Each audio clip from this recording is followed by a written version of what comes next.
할렐루야. 하나님의 은혜가 오늘도 여러분 가운데 함께 하시기를 바랍니다. 요즘 기독교가 참 많이 욕을 먹고 있지요. 기독교가 많이 욕을 먹고 있는 건 믿음은 있지만 믿음에 따르는 실천이 없기 때문이라고 생각합니다. 또한 그 실천이 없는 신앙 속에는 우리가 가지고 있는 욕심 때문이 아닐까라는 생각을 하게 됩니다. 기독교인이 되었다는 건 바로 예수님을 믿는다는 거죠. 실은 기독교의 핵심은 예수 그리스도입니다. 그러므로 그리스도인이 되었다라는 것은 예수님을 믿고 따른다라는 것입니다. 두 가지가 병행되는 거죠. 반드시 예수님을 믿고 따르는 것입니다.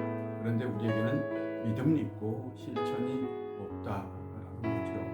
예수님께서 산상수훈 말씀을 하셨습니다. 마태복음을 보면 이 말씀이 굉장히 길어요. 예수님을 따르는 사람들에게 예수님은 초창기에 바로 이 산상수훈 말씀을 하시죠.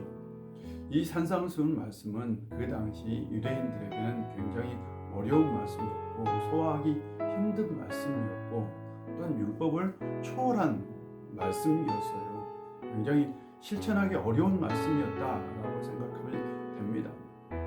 그런데 산상수훈 다음에 나오는 사건이 있습니다. 바로 나병 환자를 고친 사건입니다. 당시 나병은 세상에서 가장 무서운 전염병이었습니다. 현대의학으로 나병은 고치기 쉬운 병이죠. 또 약이 있어서 전염병이 아닙니다. 그런데 20세기 초까지만 해도 이 나병은 인류 역사에서 가장 무서운 전염병으로 여겨졌죠. 예수님 시대에도 마찬가지였습니다. 그래서 나병은 부정한 병이고 또한 절대로 접근해서는 안 되는 병입니다. 그런데 예수님께서 바로 산상수훈을 말씀하시고 난 다음에 바로 나병 환자를 만난 거죠. 이제 예수님께서 말씀하신 그 말씀이 시험대에 오른 겁니다. 예수님이 말씀만 그럴듯하게 하고 행동이 없으면 사람들은 믿지 않을 겁니다. 예수님께서 나병 환자를 만났습니다. 이제 어떻게 할까요? 예수님도 나병 환자를 접촉하면 전염될 수 있다는 그런 인식을 그 시대의 모든 사람은 다 가지고 있었습니다. 그런데 예수님께서 그 나병 환자의 손에 대시고 그리고 깨끗함을 받으라 라고 말씀하신 거죠. 예수님은 말씀을 삶으로 보여주신 거죠. 그 다음에 만난 사람이 로마 백부장입니다. 로마 백부장은 이방 사람이고요. 당시 유대인들은 이방 사람들을 멀리 했습니다. 이방인들과 접촉도 하지 않았어요. 그런데 그 사람은 누구냐? 바로 이방인 중에서도 지금 점령군으로 와 있는 로마군의 장교입니다. 당연히 이스라엘 사람들은 유대인들은 멀리 했습니다. 그런데 예수님은 바로 그 백부장이 간청을 했을 때 그 집에 들어가서 그 집에 가서 고쳐주겠다라고 말씀을 하시죠. 이 말씀은 곧 예수님에게는 원수도 적도 없다.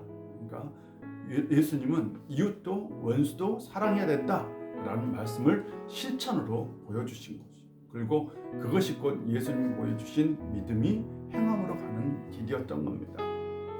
우리가 이 세상에 살면서 행복을 누리지 못하고 아직도 빛과 소금이 되지 못하는 건 우리가 우리의 믿음을 삶의 실천으로 옮기지 못했기 때문입니다.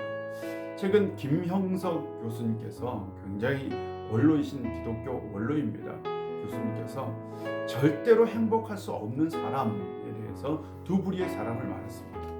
첫 번째로는 바로 정신적 가치를 모르는 사람이다 라고 얘기했습니다. 이 정신적 가치를 모르는 사람은 행복을 물질적인 것에 기준을 두고 살기 때문에 물질의 그 풍요로움의 기준을 두고 살기 때문에 물질이 채워지지 않으면 절대로 행복을 느낄 수 없는 거죠. 근데 물질이라는 게 채워질 수 있는 게 결코 아닙니다. 근데 기독교인들이 바로 이 정신적 가치를 버리고 물질적 가치를 추구하고 살기 때문입니다. 기독교는 원래 영적인 가치, 정신적 가치를 추구합니다. 물질적 가치를 추구하지는 않아요. 예수님이 이 세상에 오셔서 전한 말씀도 정신적 가치이지 영적 가치이지 물질적 가치는 아니었습니다. 그런데 언제 한국교회가 정신적 가치를 버리고 영적 가치를 버리고 물질적 가치만 추구하고 있기 때문에 지금 한국 교회가 욕을 먹고 있는 거죠. 두 번째로 이제 이 김현석 교수님은 바로 행복할 수 없는 사람을 이기주의자라고 얘기했습니다. 이기주의자는 자기만 아는 사람이죠. 그런데 이 자기만 알 때에는 인격이 상승되지 않는다라는 얘기를 합니다. 인격이란 인간관계에서 가장 선한 가치인데 바로 자기만 아는 사람은 이 선한 가치가 형성되지 않는 거죠. 자기만 아는 사람은 그래서 마음의 그릇이 작다라고 표현합니다. 마음의 그릇이 작은 사람은 행복할 수 없는 이유가 마음의 행복에 있는데 마음의 그릇이 작기 때문에 행복을 누리기 어렵다라고 얘기합니다. 즉 다른 사람을 돌보고 다른 사람에게 자기의 자기의 믿음을 실천하지 않는 사람은 결코 행복할 수도 없고 또한 이 땅에서 하나님 나라도 이룰 수 없는 거죠. 사랑하는 성도 여러분, 예수님께서 우리에게 원하시는 건 바로 우리의 믿음의 실천입니다. 우리가 예수님을 믿고 따르는 사람으로 살아야 합니다. 믿음을 삶 가운데 실천하며 살 수 있는 성도님들이 되시기를 주의 이름으로 축복합니다. 다음 주에 만나요.